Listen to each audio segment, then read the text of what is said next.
been following me on Twitter, 86 Voice of Reason, by the way, you guys know that I was hypercritical of people who were reviewing Anthem.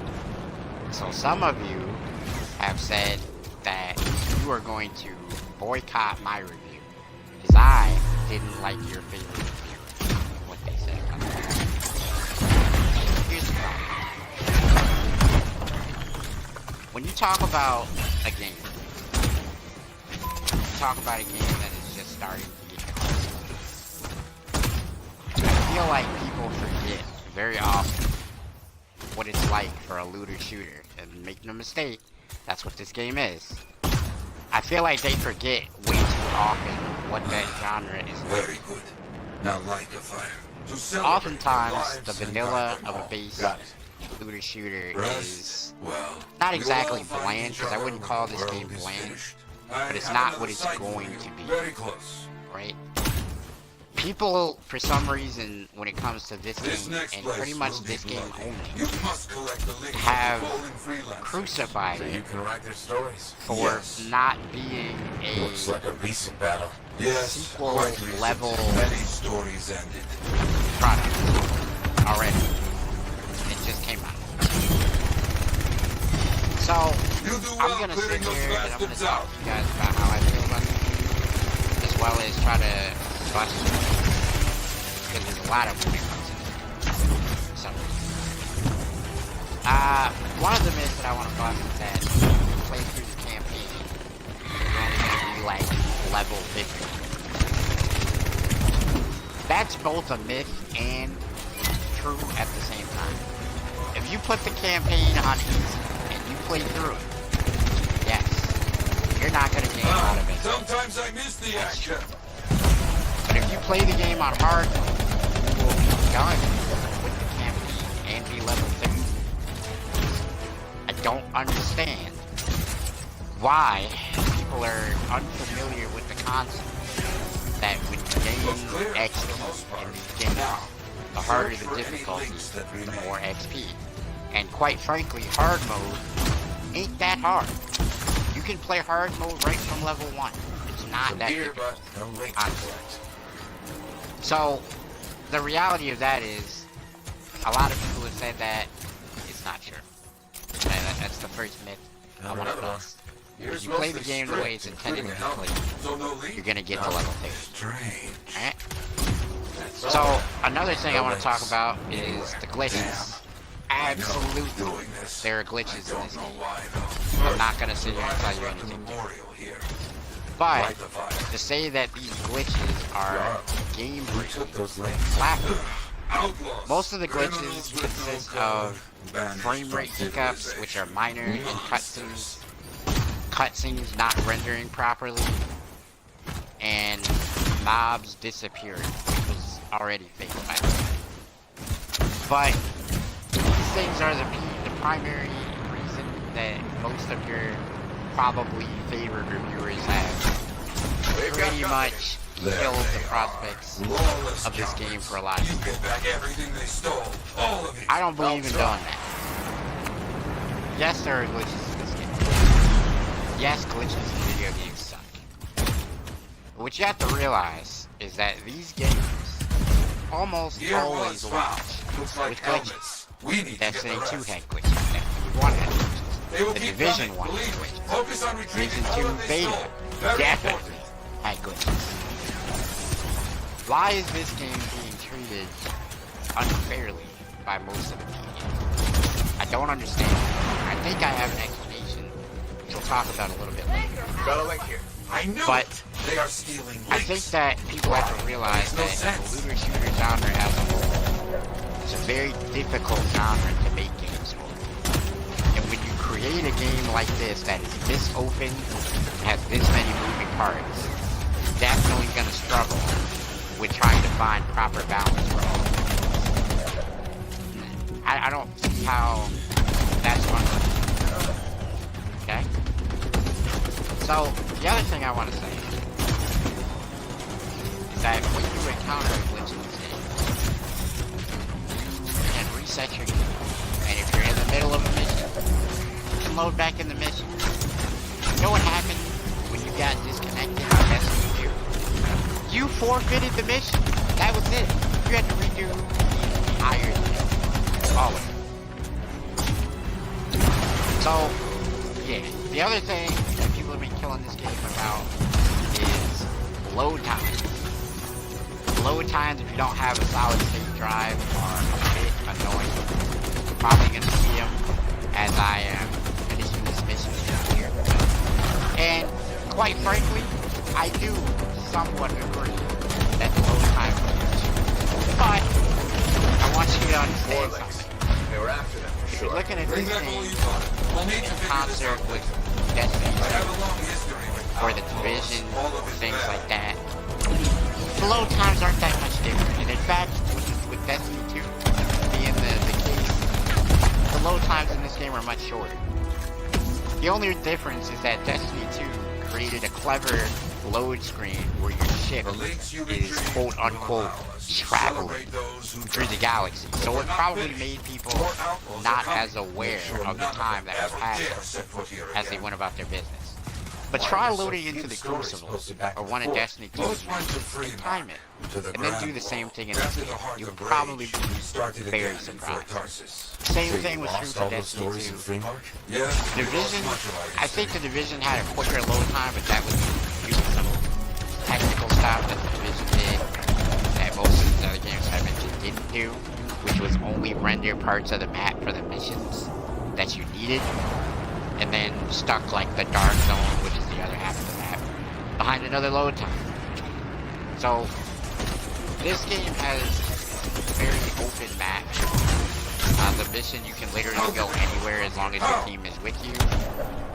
So it has to adjust for you to load the entire world at once.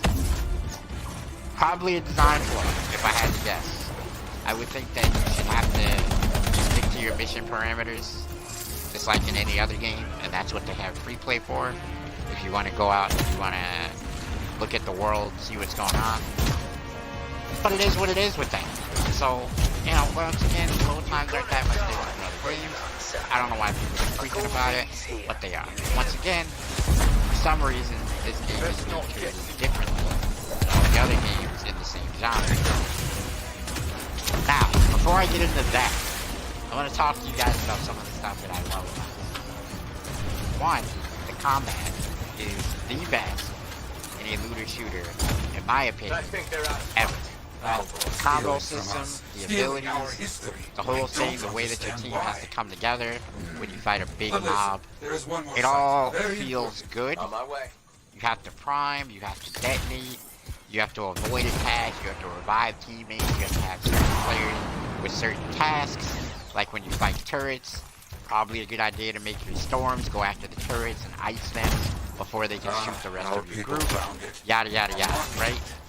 I All made that it stuff myself. is I have much not more been able to seen visit for some as you get up time. into the difficulties when you go to Wanted to see it Grandmaster again. For a and things free like that. You have We to have did a great coordinated team. things, so Everybody has to do their job, and if Look you up, don't, bring me the links. you're gonna get relaxed. Their stories will Trust be me, written. I just experienced it a little bit ago when I went and did the Grandmaster mission for Tyrant Mines.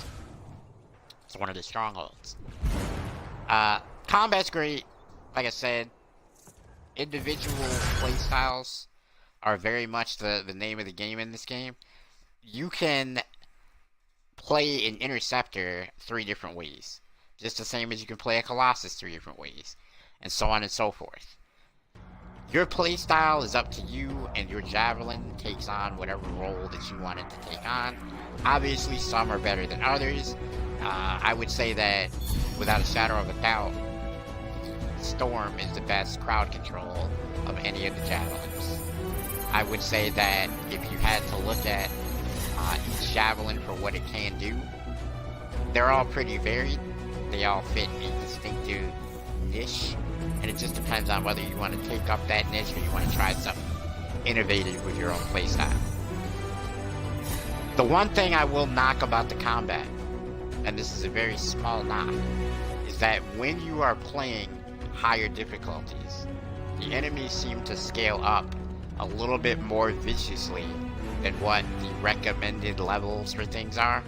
But, in all fairness, I got to 415 and the recommended number for Grandmaster is 400, and I won.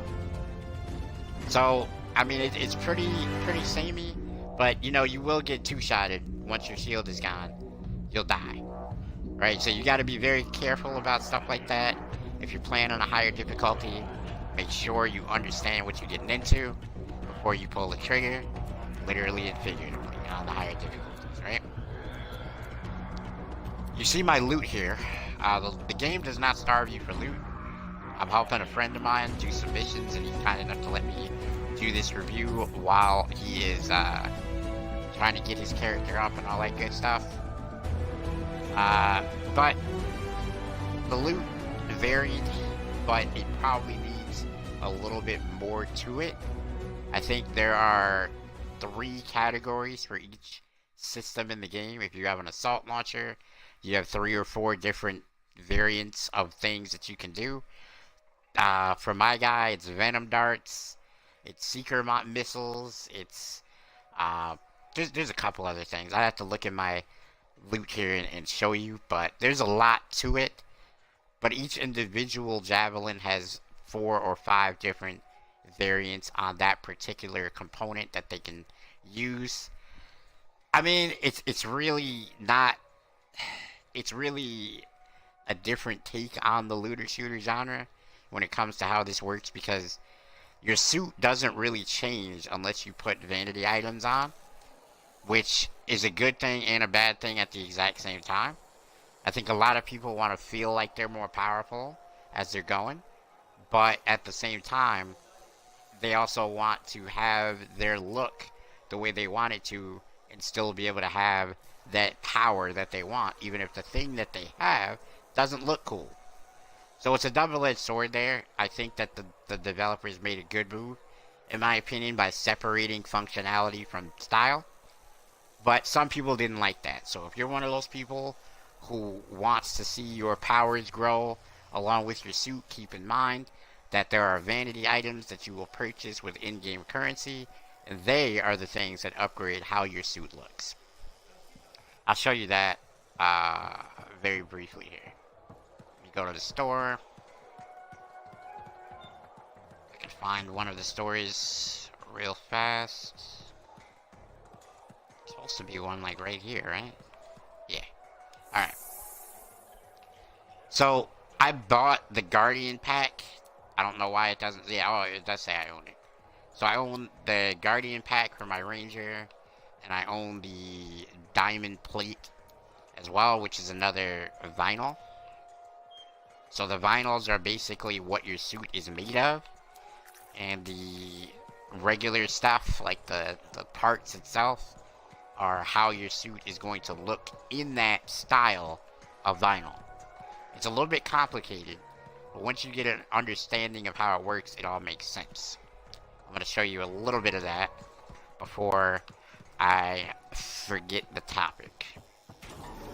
I'm just going to go up to my suit. Actually, I can just go into the forge with one of these buttons, I think, right? I thought there was a button here that lets you go straight to the forge. Maybe not in this area. Oh, here it is.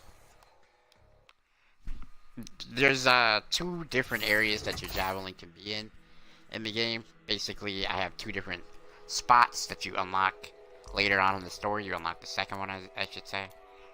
So this is an overview of a lot of the abilities. This isn't all of them. I deleted a bunch because I don't like them. But the main stuff, venom darts, very good. Sets your opponent on poison status, or acid status rather, which sets them up for a detonator. So it's a primer. This is a detonator. As you see, it says it sets off an impact combo. Pulse blast, another pretty good ability. I have a masterwork grenade, which I use as my detonator. Hitting enemies grants 700% ultimate charge, so that's pretty good. So that's what I use.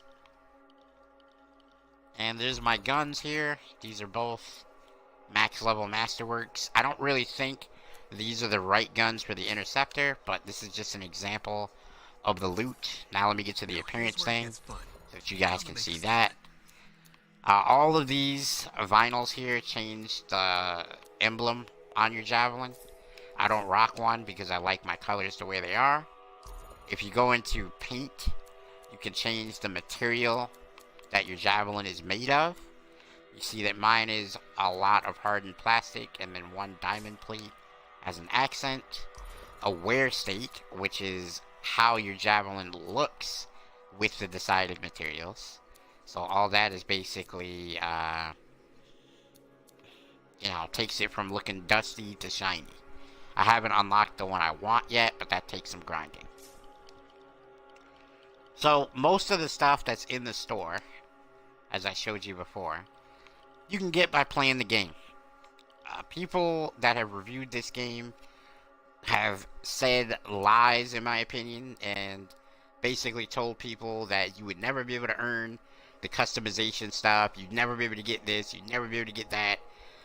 You guys saw that I had 61,000 coins, 12,000 coins, spent it, and I have 11,000 still. And I've only been playing for 2 days.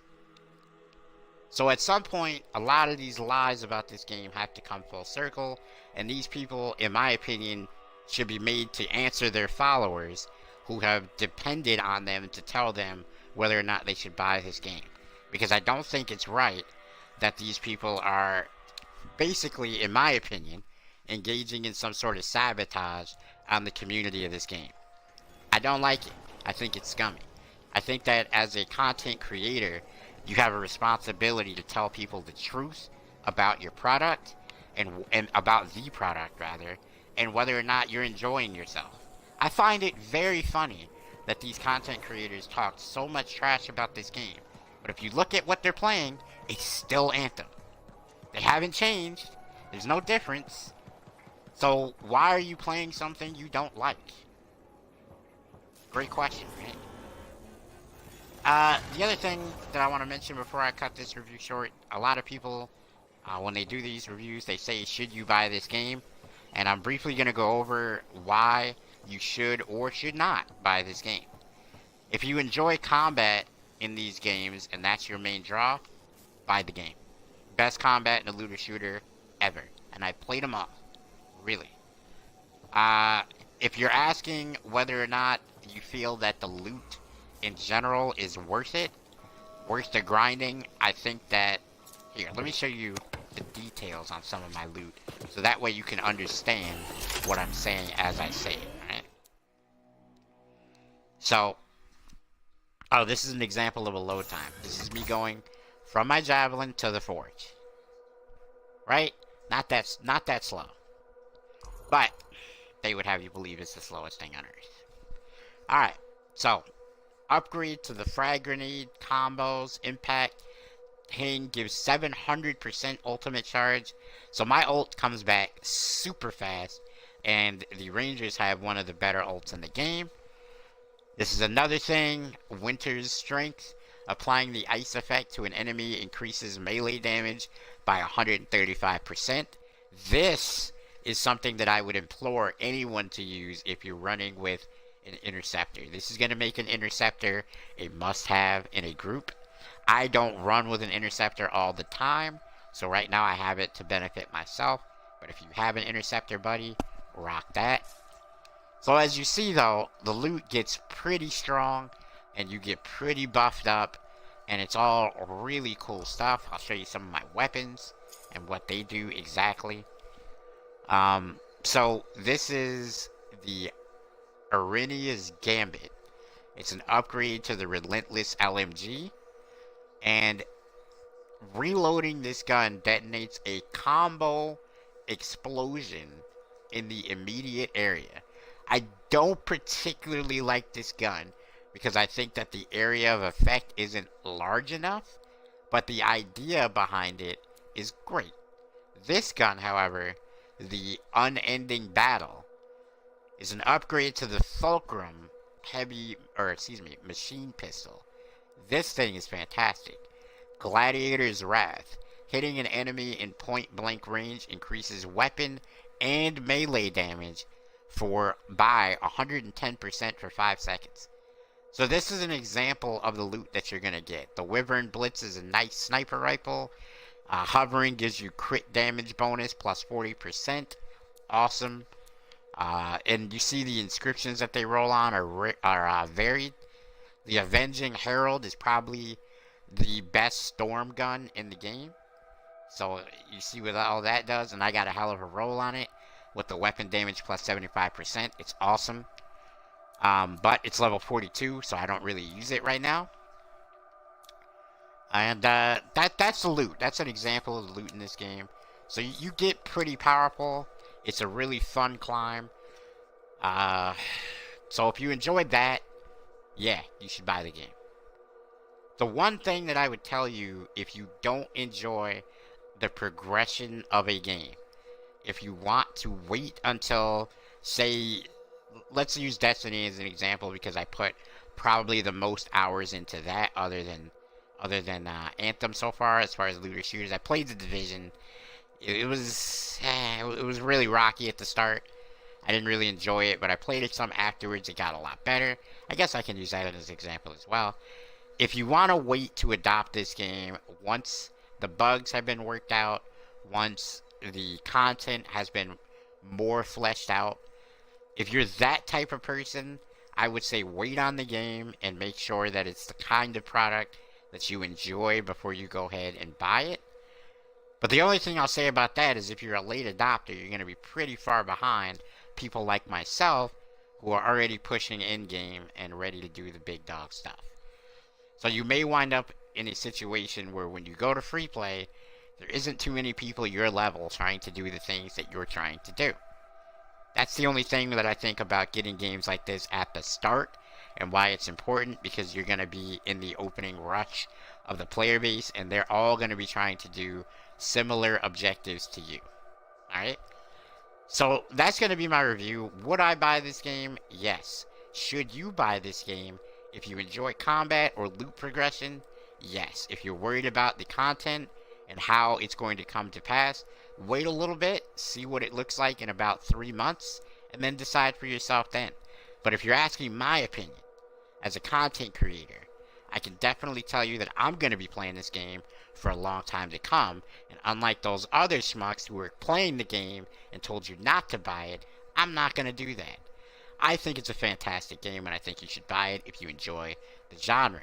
If you're tired of the looter shooter, though, I don't know, maybe not the game for you, because these types of games can be taxing, and it takes a long time to get the type of loot and to get the progression that you want in the game. Alright, so that's going to do it for your boy Mr. Glass as I bring this review to a close. I appreciate you guys for listening. Thank you.